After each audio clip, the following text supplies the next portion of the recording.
இன்றைக்கி நம்ம ஒரு சூப்பரான ஸ்வீட் ரெசிபி தான் வந்து பார்க்க போகிறோம். இந்த ஸ்வீட் மட்டும் நீங்கள் ஒரு வாட்டி நீங்கள் டேஸ்ட் பண்ணி பார்த்துட்டிங்கன்னா லைஃப்பில் இதோட டேஸ்ட் நீங்கள் மறக்கவே மாட்டீங்க. திரும்ப திரும்ப செஞ்சு பார்க்கணுன்னு உங்களுக்கு தோணும். ரொம்பவே எளிதாக கிடைக்கக்கூடிய பொருள் வச்சு நம்ம வீட்டிலேயே சூப்பராக வந்து பண்ணிடலாம். இது வந்து சாஹி துக்கடான்னு சொல்லுவாங்கள்ல, அந்த ஸ்வீட் தான் இன்றைக்கி எப்படி செய்யணும்னு பார்க்க போகிறோம். Hi friends, welcome to Mahi Prabhas kitchen. இப்போ ரெசிபி எப்படி செய்கிறதுன்னு பார்த்துடலாம். இதுக்கு வந்து நான் 1 லிட்டர் அளவுக்கு பால் எடுத்திருக்கேன். நல்ல திக்கான கொழுப்பு சத்து அதிகமாக இருக்கக்கூடிய பால் இருக்கும் இல்லையா, அதுதான் நான் வந்து ஆரோக்கிய பால் எடுத்திருக்கேன். ஸோ 1 லிட்டர் பால் வந்து நீங்கள் எடுத்துக்கோங்க. இது வந்து பால் பாத்திரத்தில் இந்த மாதிரி ஊற்றின உடனே மீடியம் ஃப்ளேமில் வச்சு கிளறி விட்டுக்கோங்க. ஏன்னா அடியில் வந்து பிடிச்சிருச்சுன்னு வச்சுக்கோங்களேன், அது வந்து அப்படியே ஒரு மாதிரி டேஸ்ட்டே மாறிடும். அதனால் வந்து திக்காக இருக்கிறனால சீக்கிரமாகவே அது அடியில் போய் டெபாசிட் ஆகி பிடிக்க ஆரம்பிச்சிடும். அதனால் வந்து மீடியம் ஃப்ளேமில் வச்சு கிளறி விட்டுகிட்டே இருங்க. நல்லா இந்த மாதிரி பொங்கி வரும்போது ஆடைகள் எல்லாமே உள்ளே எடுத்து விட்டு நல்லா வந்து கிளறிக்கலாம். இந்த ஆடைகள்லாம் சேர்க்குறனால தான் அந்த பால் சீக்கிரமாகவே நமக்கு திக்காக இருக்கும். ஒரு டேஸ்ட்டும் வந்து ரொம்ப நல்லாயிருக்கும். இது போல் கொதிக்கிற ஸ்டேஜில் நம்ம வந்து கொஞ்சமாக குங்குமப்பூ எடுத்துக்கலாம். ஒரு கிணத்துல வந்து குங்குமப்பூ எடுத்துகிட்டு இந்த பால் கொதிக்கிற பாலை கொஞ்சம் ஊற்றி வச்சிட்டிங்கன்னா அது நல்லா வந்து ஊறிக்கும். அதுக்கப்புறமா அதோட கலர் வந்து பார்த்திங்கன்னா அந்த எல்லோயிஷ் கலர் வரும். அது பார்க்குறதுக்கே ரொம்ப நல்லாயிருக்கும். இதை வந்து அப்படியே எடுத்து வச்சிடலாம். நம்ம வந்து இதை கடைசியாக தான் நம்ம வந்து ஆட் பண்ணிக்க போகிறோம். குங்குமப்பூ இல்லைனாலும் ஒன்றும் பிரச்சனை இல்லை. நீங்கள் நார்மலாக அது இல்லாமையே செஞ்சுக்கலாம். இருந்ததுன்னா சேர்த்துக்கோங்க, நல்லாயிருக்கும். இல்லைன்னா விட்டுடலாம், ஒன்றும் பிரச்சனை இல்லை. ஸோ இந்த ஓரங்களெல்லாம் இந்த ஆடைகள் எல்லாம் எடுத்து எடுத்து விட்டு நல்லா வந்து கிளறி விட்டுக்கோங்க. அப்போ பால் வந்து சீக்கிரமாகவே நமக்கு வந்து திக்னஸ் வர ஆரம்பிச்சிடும். ஆனால் மீடியம் ஃப்ளேமில் வச்சுட்டு கைவிடாமல் கிண்டிக்கணும். அது ரொம்ப இம்பார்ட்டண்ட்டு. இப்போ வந்து நல்லாவே ஊறிடுச்சு. இந்த குங்குமப்பூவை இப்போ இதில் சேர்த்துக்கலாம். இந்த பால் வந்து சேர்த்தும்போது உங்களுக்கு கலர் வந்து எல்லோயிஷாக சூப்பராக இருக்கும். நான் வந்து மிக்ஸ்டு நட்ஸ் சேர்த்துருக்கேன். அதாவது வந்து முந்திரி, பாதாம், பிஸ்தா இது 3மே வந்துட்டு மிக்சியில் வந்துட்டு லைட்டாக பல்ஸ் மோடில் ஒரு 2 வாட்டி திருப்பி போட்டிருக்கேன். ஸோ நீங்கள் வந்து குட்டி குட்டியாக நறுக்கியும் வந்து கட் பண்ணி போட்டுக்கலாம். இல்லைன்னா இந்த மாதிரி மிக்சியில் பொடிச்சும் போட்டுக்கோங்க. அங்கங்கே ஒரு அரையும் குறையுமா இருக்கணும். கொஞ்சம் கொஞ்சம் பெரிய பீஸு, கொஞ்சம் குட்டி பீஸு அந்த மாதிரி இருந்துச்சுன்னா சாப்பிட்றதுக்கு ரொம்ப நல்லாயிருக்கும். வாசனைக்கு கொஞ்சம் ஏலக்காய் தூள் சேர்த்துக்கலாம். இதுக்கு சுகர் வந்து பார்த்திங்கன்னா நான் வந்து ஒரு 1/4 கப் அளவுக்கு தான் சேர்த்துருக்கேன்.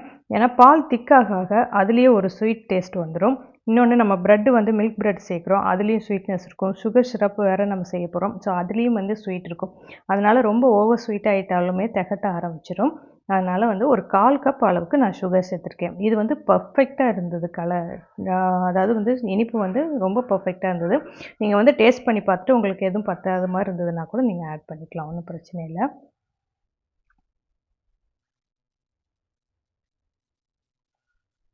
இப்போ நல்லா வந்து திக்காக ஆரம்பிச்சிருச்சு.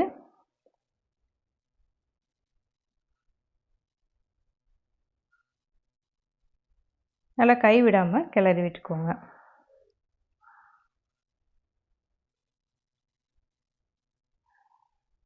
நல்ல பால் வந்து சுண்ட காய்ச்சும் போது இந்த ஸ்டேஜ் வரும்போது நம்ம ஆஃப் பண்ணிக்கலாம். ஏன்னா ரொம்ப நல்லா பார்க்கவே உங்களுக்கு தெரியுதுல்ல, நல்லா க்ரீமியாக எவ்வளோ சூப்பராக இருக்குன்னு. இது வந்து நீங்கள் அப்படியே கூட நீங்கள் சாப்பிட்லாம். ரொம்ப இதுவுமே சூப்பர் டேஸ்ட்டாக இருக்கும். அந்த பால் மட்டும் தனியாக சாப்பிட்றதுக்கே, அந்த நட்ஸோடு சாப்பிட்றதுக்கே ரொம்ப நல்லாயிருக்கும். இது மட்டுமே கூட நீங்கள் தனியாக செஞ்சு சாப்பிட்லாம். அவ்வளோ டேஸ்ட்டாக இருக்கும் இது. ஸோ நம்ம வந்து இது ரபடி ரெடி பண்ணிட்டோம். ஸோ இதை வந்து அப்படியே எடுத்து வச்சிடலாம். இது ஆறுனதும் இன்னுமே நல்லா திக்காகும். கலரும் பார்த்திங்கன்னா உங்களுக்கு சூப்பராக வந்திருக்குல்ல. ஸோ இது அப்படியே ஆறிட்டு இருக்கட்டும், நம்ம தனியாக எடுத்து வச்சுக்கலாம். இப்போ வந்து ப்ரெட் வந்து நம்ம ஸ்லைஸ் பண்ணிக்கலாம். நான் வந்து மில்க் ப்ரெட்டு தான் எடுத்திருக்கேன். ஒரு 8 பீஸ் அளவுக்கு நான் எடுத்திருக்கேன். இதை வந்து அப்படியே வந்து ஸ்கொயர் ஷேப்லையும் கட் பண்ணிக்கலாம், இல்லை ட்ரையாங்கிள் ஷேப்பில் வேணாலும் நீங்கள் கட் பண்ணிக்கலாம். ஸோ ஒரு ப்ரெட்டு வந்துட்டு நான் வந்து ஒரு 4 பீஸாக எடுத்திருக்கேன்.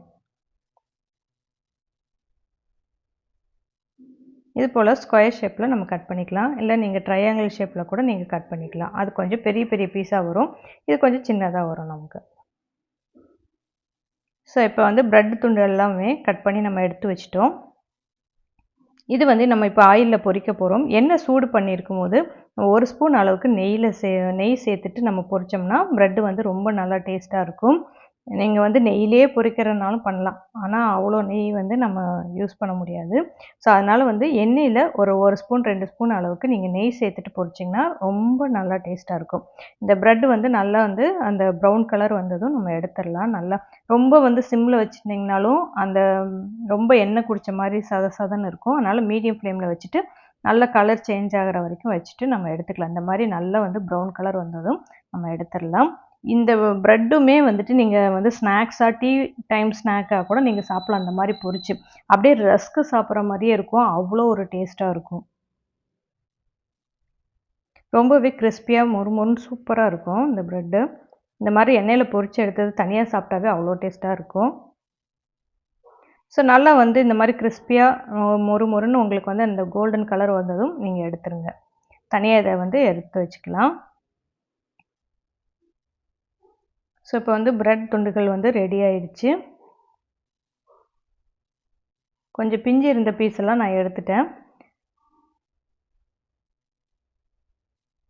ஸோ இப்போ வந்து நம்ம வந்து சுகர் சிரப் ரெடி பண்ணிக்கலாம். இதுக்கு வந்து நான் ஒரு 3/4 கப் அளவுக்கு சர்க்கரை எடுத்திருக்கேன்.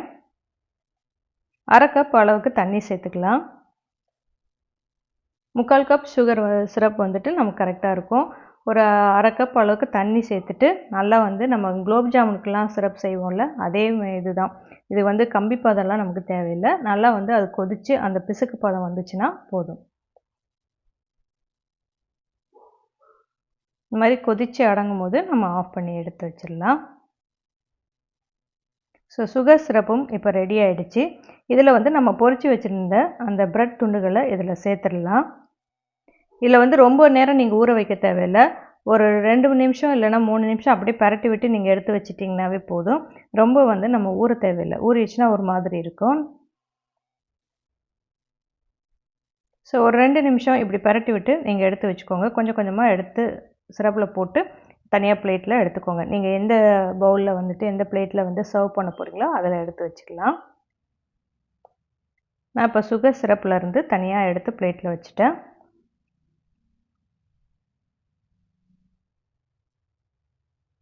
நல்லா வந்து ஊறி அவ்வளோ ஒரு டேஸ்ட்டாக பார்க்குறதுக்கே வந்து சூப்பராக இருக்குல்ல. இப்போ வந்து நம்ம அந்த ரபடியை அது மேலே ஊற்றிடலாம். ஸோ இது வந்து நல்லா எப்படி இருக்குது பாருங்கள், கலர் சூப்பராக இருக்குல்ல. அந்த குங்குமப்பூ வந்து நம்ம சேர்த்தனால இந்த பால் வந்துட்டு அவ்வளோ டேஸ்ட்டாக இருக்குது. கலர் வந்து பார்க்குறதுக்கு சூப்பராக இருக்குது. இது வந்து அப்படியே நம்ம வந்து இந்த ப்ரெட்டு மேலே நம்ம வந்து சேர்த்துடலாம்.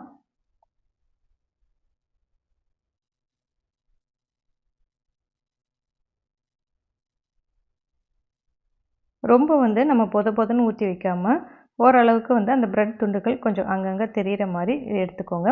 இது வந்து நீங்கள் இப்படியே வந்து உடனேவே சர்வ் பண்ணலாம். சூப்பராக இருக்கும். அந்த ப்ரெட்டோட க்ரன்ச்சினஸ் அப்புறம் வந்துட்டு அந்த ரபடியோட டேஸ்ட்டில் அவ்வளோ அருமையாக இருக்கும். ரொம்ப அப்படியே வாயிலே போட்டோன்னே அப்படியே மெல்ட் ஆகிற அளவுக்கு அவ்வளோ அருமையாக இருக்கும்.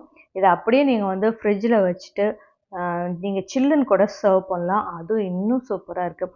இது வந்து என்ன சொல்கிறது, இந்த யான் பெற்ற இன்பம் பெருக இவ்வையகம்னு சொல்லுவாங்கள்ல, அது மாதிரி தான். இது சாப்பிட்டு பார்த்தோன்னே எனக்கு அவ்வளோ ஒரு ரொம்ப பிடிச்சிருந்தது. ஸோ இந்த ரெசிபி கண்டிப்பாக ஷேர் பண்ணணும் அப்படிங்கிறதுனாலேயே நான் இப்போ உங்களுக்கு பண்ணியிருக்கேன். நீங்கள் கண்டிப்பாக ட்ரை பண்ணி பாருங்கள். இந்த டேஸ்ட்டை நீங்கள் லைஃப்பில் மறக்கவே மாட்டீங்க. அவ்வளோ அருமையான ஒரு சூப்பர் டூப்பரான ஒரு ஸ்வீட் ரெசிபி தான் இது. இந்த ஷாஹி டுக்குடா ரெசிபி உங்களுக்கு பிடிச்சிருந்ததுன்னா நம்ம சேனலை மறக்காமல் சப்ஸ்கிரைப் பண்ணிடுங்க. கண்டிப்பாக ஃபாலோவும் பண்ணுங்கள். தேங்க்ஸ் ஃபார் வாட்சிங்.